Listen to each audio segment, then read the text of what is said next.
예수님께서 마가복음 23장을 통하여서 이제 마지막 때에 무슨 일이 일어나게 될지에 대해서 우리에게 이제 설명을 하고 있습니다. 예수님이 이제 공생의 사역 이제 마지막 이제 십자가에 못 박혀 돌아가시기 전에 그 상황 가운데에 이 이야기를 이제 하시게 되는 것이죠. 우리가 1절, 2절을 읽지는 않았지만은 예수님께서 이 성전의 돌 하나도 그 돌 위에 남지 않고 다 무너지게 될 것이다 라고 이야기를 하니까 제자들이 이제 굉장히 큰 충격을 받았죠. 그 충격을 받았기 때문에 그 이야기를 들은 이제 제자들 베드로와 야고보와 요한과 안드레가 조용히 예수님께 묻기 시작을 합니다. 어느 때에 정말 그런 일이 있게 됩니까? 너무나 궁금했던 거죠. 정말 무너지지 않고 평생 영원히 영구히 그렇게 있을 것만 같은 그 예루살렘 성전이 무너진다니까는 정말 충격도 이런 충격이 있을까라는 그런 생각을 싶어서 조용히 이렇게 이제 묻게 되니까 예수님께서 이 모든 일을 이루려 할 때 무슨 징조가 있겠냐 그런 질문을 받게 되니까 마지막 때에 너희가 미혹을 받게 되는데 그렇게 되지 않기 위해서 주의하라 라고 이야기를 합니다. 이제 미혹을 받게 되면 어떠한 일이 벌어집니까? 우리 이제 생각, 그 마음의 근간들이 흔들리게 되죠. 그렇기 때문에 난리의 소문을 들을 때 두려워하지 말고 이런 일이 있어야 하고 또 이제 시작에 불과하다라는 말을 하게 되죠. 그러면서 이 시작을 필두로 해서 무슨 일이 벌어지는지 이제 8절에 매우 간단하게 이렇게 표현을 해주고 있습니다. 민족이 민족을, 나라가 나라를 대적하여 일어나게고 곳곳에 지진이 있으며 기근이 있으리니 이는 재난의 시작이다 라고 표현을 하고 있습니다.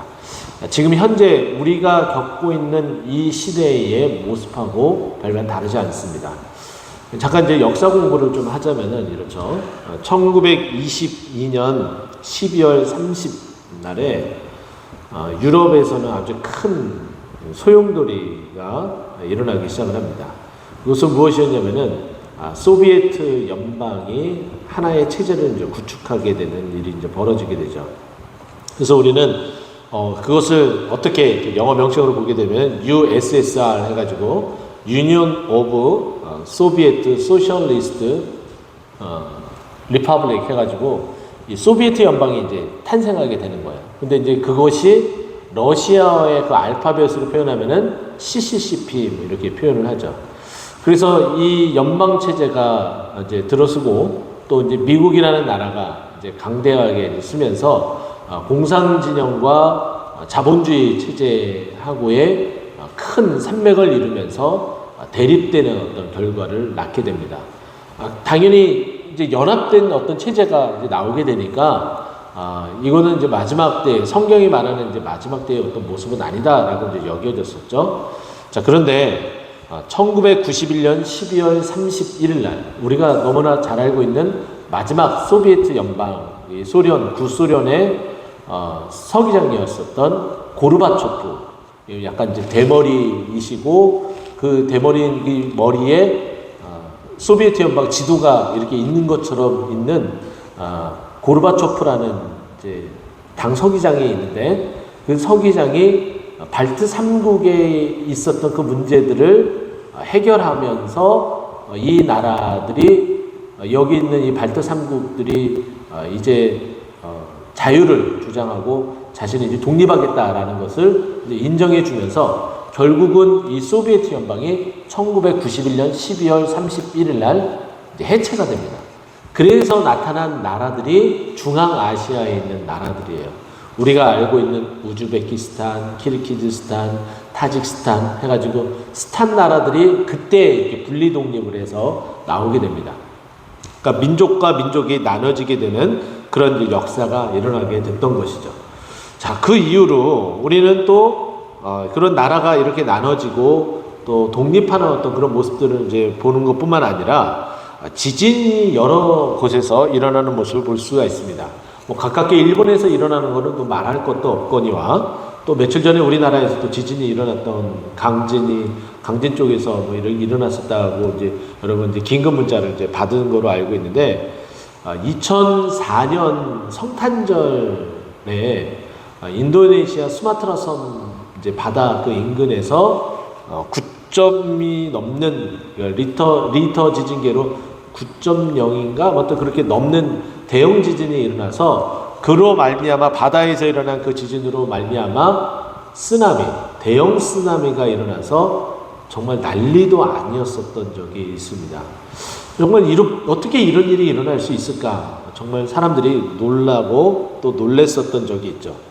또 뿐만 아니에요. 또 아메리카, 미국 쪽에서는 거의 지진이 큰 지진이 거의 뭐 일어난다? 거의 보기 힘든 어떤 일이었었죠.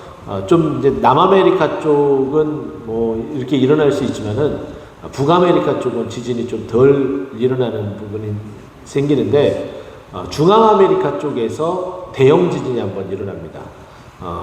하이티라고 표현하고 뭐 그러니까 영어로는 하이티지만은 우리는 그거를 이 나라를 그냥 IT라고 표현을 하죠. IT에서 일어난 지진으로 말미암아 정말 뭐 전 세계가 뭐 경악할 정도로 그 나라의 무너짐의 어떤 그 참상을 우리는 2010년을 통해서 그것을 이제 보게 되었습니다. 자, 그리고 나서 또 우리가 올해 2월에 튀르키예르, 우리는 이제 터키라고 인지를 했었는데 그 나라 튀르키예르에서 2월달, 올해 2월달에 지진이 일어나서 또 그 나라가 어떻게 처참하게 그 기반 시설들이 무너졌는지 우리가 이제 보게 되었죠. 이런 것들을 보더라도 정말 이제 마지막 때가 된 듯한 어떤 그런 느낌이 들 정도로 대형 지진이 일어나고 정말 난리와 정말 이런 처참한 일들이 어떻게 일어날 수 있을까 그런 생각이 들 정도입니다. 근데 이거는 아무것도 아니라고 이야기를 해요. 지금 이제 많은 지질학자, 또 지진학자, 그리고 이제 화산학자들이 지금 이제 계속해서 주목하여 보고 있는 그 화산이 있는데, 이제 백두산의 화산이 이제 폭발할 그 위기에 있다라는 것이 지금 거의 정설로 이제 거의 이제 굳어지는 상태에 있습니다. 백두산 화산이 폭발하게 되면 그 모든 그 화산재와 또 그로 인한 어떤 여파들이 우리나라에 고스란히 그 영향을 미쳐지고 또 화산재가 많이 또 분출하게 되게 되면 전 세계가 마비가 되는 그런 일이 이제 벌어진다라고 이야기를 합니다. 화산재가 무려 1cm만 쌓여도 도시가 아예 그냥 마비, 올스톱이 된다고 얘기할 정도니까 이 마지막 때에 지금 현재 좀 다다르지 않았을까라는 생각들을 이제 하게 됩니다. 결국은 이런 일들은 이제 재난의 시작에 불과하다. 이 처참한 일들이 이제 아무것도 아닌 것처럼 너무 자연스럽게 일어나게 될 것이다 라는 표현을 우리에게 해주는 거죠. 자, 그때 되게 되면 9절 말씀 보면 이렇게 언급을 해요. 너희는 스스로 조심해야 된다. 너희들을 신앙생활을 잘하고 있는 너희들에게 핍박과 환난이 따르게 될 것인데 너희는 회당에 넘겨주고 공회에 넘겨주고 회당에서 매질을 당하고 권력자들과 임금들 앞에 잡혀서 쓰게 되고 증언하게 될 것이다. 그리고 또 복음이 만국에 전파돼야 할 것이다 라고 이야기를 해요. 우리가 복음을 전하기 위해서 힘쓰고 애씁니다. 그리고 선교사님들을 파송을 하고 선교사님들이 열심히 복음 사역을 하게 돼요. 너무나 좋은 일이고 반드시 해야 될 일이죠. 근데 한편으로는 매우 두려운 일이기도 합니다. 왜냐하면 마지막 때가 다가온다라는 것이죠. 선교사님들이 열심히 복음을 전해서 땅끝까지 이르러 복음이 전하는 그 일들이 계속해서 진전이 되어져서 점점 그 영역이 다다르게 되고 이제 복음을 전할 그 지역이 또 민족들이 사라지면 사라질수록 우리에게는 이제 마지막 때가 다다른다는 거예요. 그래서 여기 보게 되면 복음이 먼저 만국에 전파되어야 할 것이다 라고 말하고 있는 것이 바로 이런 이유 때문입니다. 자, 그러기 때문에 이 마지막 때에 우리가 넘겨지게 되고 고통을 당하게 될 것인데 너희는 전혀 염려할 필요가 없다라고 말하고 있습니다. 왜요? 성령님께서 그때 우리와 함께 동행해 주시고 우리의 생각과 우리의 마음을 또 읽으며 또 알게 하시며 또 우리의 입을 열어서 할 말을 해 주시겠다라고 말하고 있는 거예요.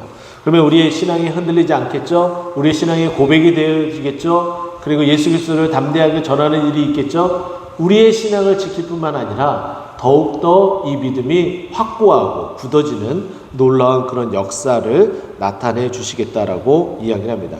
또 이뿐만이 아니라 일반적인 어떤 모습 가운데서 12절에 보면은 형제들끼리 그리고 아비가 자식을 또 자식이 부모를 대적해서 죽이는 일. 이거는 뭐 우리나라에서도 다반사로 일어나는 일 아니겠습니까? 근데 이것은 우리나라뿐만 아니라 전 세계적으로 일어나는 어떤 그런 모습이겠죠. 그러나 이와 같은 이 모습을 보면서 탄식하고 안타까워할 그런 부분들보다는 이런 일이 있을 때마다 이제 마지막에 다가오는구나. 내가 이럴수록 더 신앙을 지키기 위해서 하나님의 은혜가 필요하지, 하나님의 은혜를 간구해야지, 이와 같은 모습으로 나아가야 된다는 거예요. 그렇기 때문에 그때가 될 때에 마지막까지 그 믿음을 가지고 견디고 인내하고 이겨내는 사람이 끝끝내 무엇을 얻는다고요? 마지막 13절에 구원을 받으리라 라고 말하고 있습니다. 지금 우리가 살고 있는 이 시대를 세상 많은 사람들이 아이고 이제 끝이다 끝 뭐 이런 표현을 말하기도 하고 말세다라는 말들을 하기도 합니다. 교회에서는 이제 말세다라는 이 말에 덧붙여서 이렇게 이야기를 하죠. 말세 지말이다.